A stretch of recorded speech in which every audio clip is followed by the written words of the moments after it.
Happiness का जो level है वो प्रत्येक व्यक्ति के जीवन से धीरे धीरे कम होता जा रहा है ना, और वो डिस्ट्रैक्टेबल होता जा रहा है। पहला एसएमएस कि भी आप क्या कर रहे हैं, आपका ध्यान कहाँ पर है, और तीसरा आप हैप्पी हैं या अनहैप्पी हैं।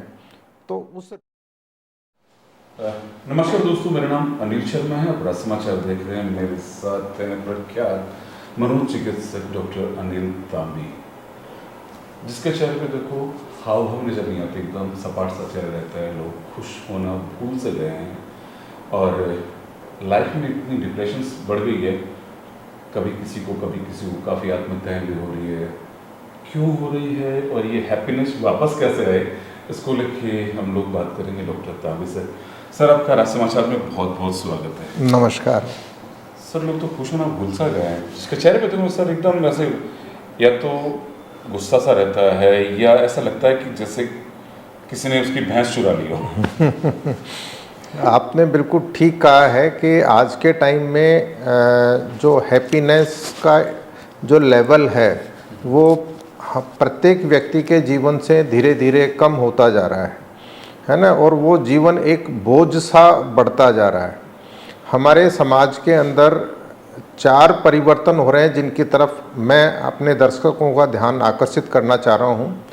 पहला परिवर्तन तो ये है कि आदमी का जो अटेंशन स्पान है कम हो रहा है, वो डिस्ट्रैक्टेबल होता जा रहा है ना। एक अमेरिका में एक काफ़ी महत्वपूर्ण रिसर्च हुई कि 3 एसएमएस किए गए। पहला एसएमएस कि भी आप क्या कर रहे हैं, दूसरा एसएमएस ये पूछा गया कि भी आपका ध्यान कहाँ पर है, और तीसरा ये पूछा गया कि आप हैप्पी हैं या अनहैप्पी हैं।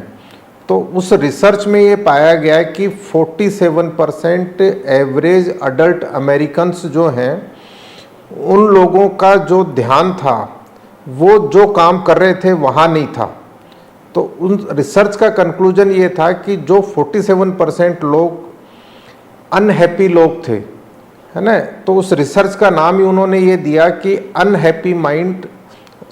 Wandering mind is unhappy mind. तो अगर आपका ध्यान जो आप कर रहे हो पूरी तरह से उस पर नहीं है तो आप में अनहैप्पीनेस का कंपोनेंट बढ़ेगा। दूसरा जो परिवर्तन हो रहा है वो ये है कि हमारे समाज में एक attention deficit hyper activity disorder होता है, जिसकी की प्रिवेलेंस हमारे बच्चों में भी बढ़ती जा रही है ना। तो आज हम देख रहे हैं कि भारत के अंदर फिजिकल डेफिसिट के साथ में अटेंशन डेफिसिट भी बढ़ता जा रहा है। दूसरा जो परिवर्तन हमारे समाज में हो रहा है वो है लोनलीनेस का, है ना। ये देखा गया है रिसर्च के अंदर कि 70% जो मिडिल एज लोग हैं वो लोग लोनलीनेस के शिकार हैं। तो लोनलीनेस या एकाकीपन कोई साइकोलॉजिकल प्रॉब्लम नहीं है, ये अपनी शारीरिक स्वास्थ्य को भी प्रभावित करती है। और रिसर्च में ये देखा गया है कि लोनलीनेस का जो अपने पे प्रभाव पड़ता है वो मोटापे से दुगनी ज़्यादा खतरनाक है, और 15 सिगरेट पीने जितना अपने हार्ट को प्रभावित करता है एकाकीपन। तीसरा परिवर्तन ये देखा गया है कि लोग जो अपने आप से बातें करते रहते हैं, है ना, उन बातों का जो कंटेंट है वो भी डिप्रेसिंग होता है। अपने आप को हीन समझना, दूसरों से तुलना करते रहना, है ना, अपने जो उपलब्धियों के बारे में जो उन्होंने जीवन में हासिल किया है उसको नहीं शुक्रगुजार रह करके, और जो वो हासिल नहीं कर पाए केवल उन्हीं के बारे में अपने आप से बातें करते रहते हैं। चौथा जो परिवर्तन हमारे समाज में आ रहा है वो ये है कि लोगों का जो लाइफ है वो दिशाहीन होती जा रही है। जो मीनिंगफुल और पर्पजफुल होता था जीवन का वो उनके जीवन से गायब होता जा रहा है ना। तो ये एक देखा गया है रिसर्च में, 60 साल के लोगों में ये रिसर्च किया गया कि जिन लोगों के जीवन पर्पजफुल और मीनिंगफुल थे उनमें अगले 5 साल में मृत्यु की संभावना उन लोगों की कंपैरिजन में आधी होती है जिनमें जीवन का कोई मीनिंग और पर्पस नहीं होता है। तो ये 4 मोटे परिवर्तन मैं पिछले 30 साल में मेरे साइकियाट्री के करियर में देखा है। अब हम चाहते हैं कि भाई ऐसा क्या करें जिससे कि हमारे समाज के अंदर ये रिवर्सल हो, जिससे कि हैप्पीनेस लौटे। तो सबसे पहला तो मैं चाहूँगा कि आपके अंदर सेल्फ अवेयरनेस होनी चाहिए। सेल्फ अवेयरनेस में क्या है कि जैसे आपने किताब पढ़ना शुरू किया और थोड़ी देर के बाद में आपको पता चलता है कि यार मेरे को आधा घंटा हो गया, 15 मिनट हो गए पढ़ते हुए और क्या पढ़ा मेरे को बिल्कुल ध्यान नहीं है, तो वो लैप्स हो गया, उसकी अटेंशन का लैप्स हो गया, उसका ध्यान कहीं और चले गया। तो अगर अपन अभ्यास करेंगे, लगातार सेल्फ अवेयरनेस में रहेंगे कि मेरा ब्रेन क्या कर रहा है, तो अपन उस अवेयरनेस की हैबिट को कल्टीवेट कर सकते हैं। दूसरा जो परिवर्तन है कि आप लोगों के साथ में कम्युनिकेट करना चाहें और हार्मोनियस इंटरपर्सनल रिलेशनशिप को डेवलप करें। हार्मोनियस और इंटरपर्सनल रिलेशनशिप को अपन डेवलप करने के लिए इम्पोर्टेंट चीज़ है कि आप में लोगों के प्रति एक सद्भावना का भाव होना चाहिए, उनके प्रति एक ग्रेटिट्यूड का भाव होना चाहिए। दूसरा काइंडनेस, कंपैशन और एक पॉजिटिव आउटलुक होना चाहिए लाइफ के लिए आपके मन में। तो इससे क्या है कि आपके लोगों के साथ में हार्मोनियस इंटरपर्सनल रिलेशनशिप डेवलप होंगे और आप में जो लोनलीनेस की जो फीलिंग्स हैं वो कम होगी। तीसरा है कि जो अपने आपसे जो सेल्फ डायलॉग चल रहा है, उस सेल्फ डायलॉग में आप उन थॉट्स को ऑब्जर्व करना सीखें, है ना। ये पता लगाएं कि जो आपके दिमाग में नेगेटिव थॉट्स चल रहे हैं वो सिर्फ विचार हैं, वो हकीकत नहीं है ना। कि मैंने लाइफ के अंदर कुछ नहीं अचीव किया, मैंने ये भी नहीं किया, ये भी नहीं किया, तो ये विचार हैं। जब आप किसी से बात करेंगे तो आपको पता चलेगा कि नहीं, आप हजारों से कम हो पर लाखों से ऊपर हो आप। तो इस तरीके से अपने माइंडसेट को चेंज करके जो डिप्रेशन होने की प्रोबेबिलिटी को अपन कम कर सकते हैं। और चौथा जो है वो ये है कि भी आपका जो लाइफ है वो मीनिंगफुल और पर्पसफुल हो।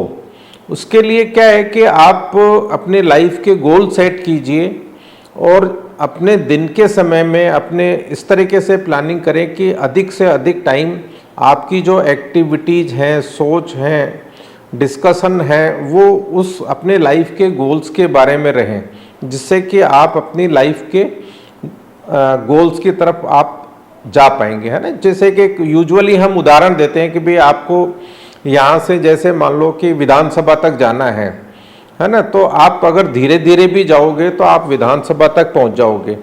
पर अगर आपको गोल पता नहीं है तो आप पहले एक दिशा में तेज गति से दौड़ेंगे, फिर दूसरी दिशा में तेज गति से दौड़ेंगे और फिर अल्टीमेटली लास्ट में पता चलेगा कि आप तो कहीं नहीं पहुँचे, वापस वहीं आ गए। तो गोल अपन को करना है और गोल डिसाइड करने के बाद में आपको फिर धीरे धीरे उस गोल की तरफ बढ़े, अपनी एक्टिविटीज़ इस पे प्रयास करना है।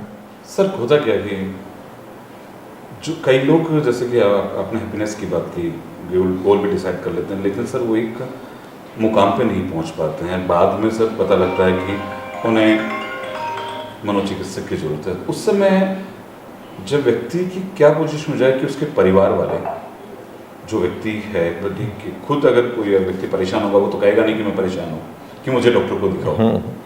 उस समय उसके परिवार वाले क्या करें सर? देखिए, ये बहुत अच्छा प्रश्न है। अगर आप किसी परिचित में कुछ परिवर्तन देख रहे हैं कि जैसे वो गुमसुम रहने लग गया, उदास रहने लग गया, चिड़चिड़ा हो गया, नींद नहीं आ रही है, खाना पीना कम कर दिया, कामकाज में रुचि नहीं है ना, उसकी एकाग्र होने की क्षमता कम हो रही है और वो निराशा की, चिंता की बातें करता रहता है और वो 2 हफ्ते से अधिक समय से ऐसा कर रहा है, तो आपको ये सोचना चाहिए कि ये व्यक्ति डिप्रेशन का शिकार हो गया है और इसको अब प्रोफेशनल हेल्प की ज़रूरत है।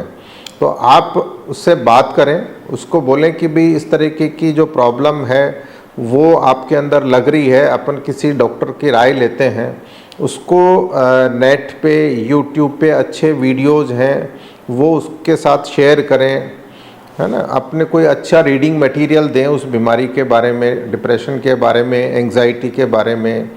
तो उससे क्या होगा कि धीरे धीरे उसमें ओपन अप होगा और वो डॉक्टर की सहायता लेने के लिए तैयार होगा उसके अंदर, है ना। भारत में लगभग 1,70,000 लोग आत्महत्या करते हैं प्रति वर्ष, और उन आत्महत्याओं करने वाले लोगों में से 2/3 लोग हैं वो आत्महत्या करने की इंटेंशन का अपने डॉक्टर से या अपने परिवारजनों को, मित्रों को बताते हैं, पर वो लोग उसकी बातों को सीरियसली नहीं लेते हैं और समय पे उनको हेल्प नहीं मिल पाती है, और उनको ऐसा लगता है कि इस दुनिया में कोई भी नहीं है जो मेरी दुखों को, तकलीफ़ों को अंडरस्टैंड कर रहा है और जो मेरी बातों को सीरियस लेकर के और मेरे को डॉक्टर तक या मेडिकल हेल्प तक लेके जा रहा है ना। अगर टाइमली उनको मेडिकल हेल्प प्रोवाइड की जाए तो उन काफ़ी सारी आत्महत्याओं को हम रोक सकते हैं। यानी ये हैप्पीनेस कम होना, फिर एकाकीपन होना, बाद में टाइम पे डॉक्टर के पास ना पहुंचना, फिर इसका मतलब मर्ज बढ़ जाता है सर। जी जी, बिल्कुल सही कहा आपने। अगर उसका ट्रीटमेंट नहीं करेंगे तो वो धीरे धीरे उसमें कुछ ऐसे परिवर्तन आने लगेंगे जो वो अपने जॉब प्लेस पे परफॉर्म नहीं कर पाएगा, है ना। वो अपने जो हैप्पीनेस का जो सोर्स होता है, लोगों से मिलना जुलना, उससे वो कटा कटा महसूस करने लग जाएगा। उसके शरीर में शक्ति का अभाव होगा तो वो किसी भी एक्टिविटी में पार्टिसिपेट नहीं कर पाएंगे, है ना। वो किसी से बातचीत करने में रुचि नहीं लेंगे तो लोग उसको घमंडी समझने लग जाएंगे कि यार ये हमने 4 बार बात की और ये तो बात ही नहीं कर रहा हमारे से, या ना नुकुर करके छोटी मोटी बात करके ख़त्म कर देता है। सर इसका मतलब ये जो कई बार घमंड वाला समझने का मतलब, इसका मतलब शायद वो हैप्पी खुद नहीं है बंदा। यस, अच्छा, ये भी हो सकता है। बिल्कुल बिल्कुल, आपने बिल्कुल ठीक कहा है कि जो आदमी अंदर से खुश और संतुष्ट होगा, है ना, उस आदमी को गुस्सा कम आएगा, और जो आदमी खुद अंदर से खुश और संतुष्ट नहीं है उस आदमी को ज़्यादा गुस्सा आएगा। इसका मतलब सर हम भी कंफ्यूज हो जाते हैं साहब, सोचते हैं कि शायद बंदा घमंडी है इसलिए बात नहीं कर रहा है, बंद इसका एक बार इसके आधे सिम्टम्स मान लेते हैं। अभी तो सर से हैप्पीनेस के बारे में बात हुई कि खुश कैसे रहें, किस तरह से अपनी लाइफ को चलाएं। इनका जो सर का सेकंड एपिसोड आएगा उसके अंदर आजकल जिस तरह से आत्महत्याएं हो रही है, बच्चे देख रहे हैं, कोटा हो या सीकर हो, कई जगह बच्चे बल्कि पलट के आत्महत्या कर लेते हैं और अपनी यही लीला समाप्त हो जाती है उनकी। उस पर बात करेंगे। सर आपने हमसे बात की, मुझे लगता है कि जो लोग आपको सुनेंगे ना वो खुश रहना सीख लेंगे। नमस्कार। नमस्कार।